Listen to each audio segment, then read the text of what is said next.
Welcome back to another episode of Foeontheflicks. In today's review, or this episode's review, I'm going to be going over the newer movie called Last Seen Alive, starring Gerard Butler, aka King Leonidas. Now, this movie got a 14% Rotten Tomatoes, which is hateful, hateful, hateful. I give it a solid 70%, and 70% of Google users like this movie. Crazy Rotten Tomatoes shit on it so much. But after Will Spann's wife suddenly vanishes at a gas station, his desperate search to find her leads him down a dark path that forces him to run from authorities and take the law into his own hands. This was a great little indie hidden gem with a top-notch actor starring Gerard Butler. Does a fantastic job in this movie. Okay, so after a recent rift in their marriage, hinting at his wife having cheated on him months prior, Gerard and his Will Spann and his wife are heading to her parents' house for her to spend some time alone with her folks to kind of reassess her life and their marriage and just get a break. And it's obvious he's worried about this.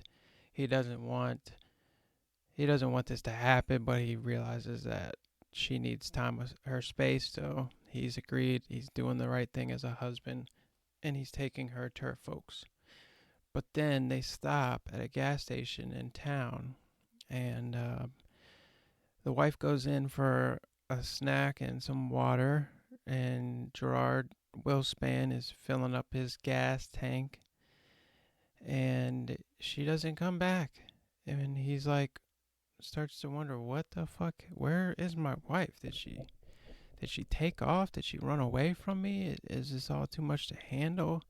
Did she run into an old friend and just, take off to her parents' house?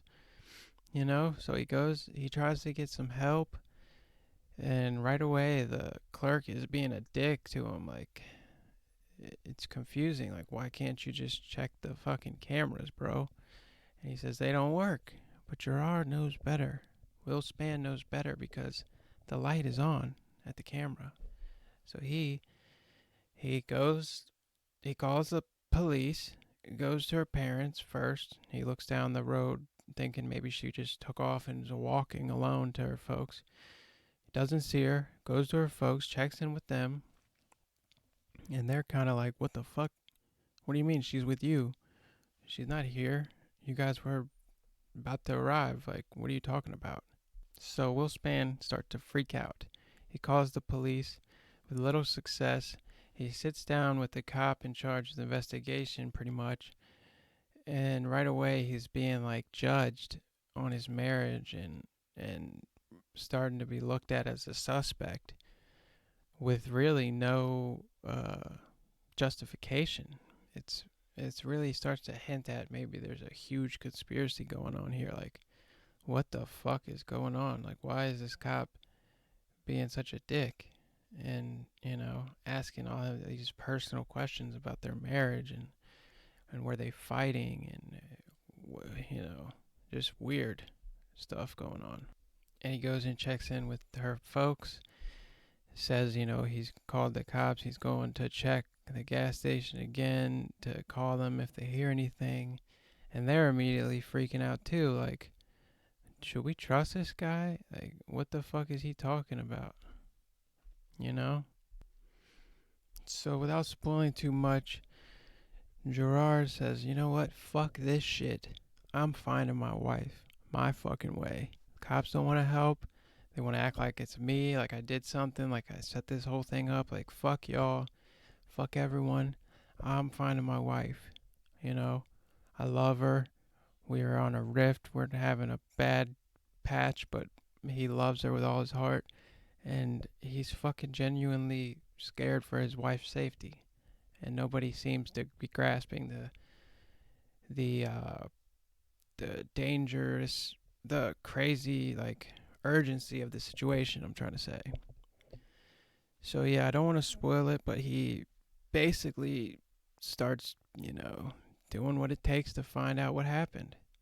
And it's a pretty good movie. I mean, it's a hidden gem, I'd say, because it's not very popular. And given from Rotten Tomatoes 14%, what a pathetic fucking. They must have something out for Gerard Butler, because they shit on 300 too, which was an amazing movie. So yeah, Rotten Tomatoes, like I said, we're not always on the same page. Sometimes we're pretty similar in our ratings on the faux scale and the Rotten Tomatoes scale, but this was a good movie. 70%. Definitely worth the watch. I recommend it. Um, I won't spoil it, you know. I won't tell you if he finds her or not. You're just gonna have to watch and find out for yourself. But that's basically the get down and what's going on in the start. And I don't want to spoil the whole thing, but it's a good thriller. It's a good thriller. It's got a good pace. It's got great acting. It's got, you know, the story's fucking well shot. Uh, it's just, it was a good movie. I liked it. What more can I say? Watch Last Seen Alive with Gerard Butler. You won't regret it. It's definitely worth the watch. And yeah, I like Gerard Butler. It's good to see him still making movies and doing a good job at that. So if you've already seen it, let me know your thoughts and comments below. If you haven't, definitely check it out. And then let me know in the comments what you think. Do you agree with Rotten Tomatoes? It's more towards a 14% of a flop trash splat. Or do you agree with me that this is actually a pretty good hidden gem movie thriller with Gerard Butler? And that's the review on Last Seen Alive. Thanks for watching. Stay tuned for more. Like and subscribe, all that jazz. And I'm out.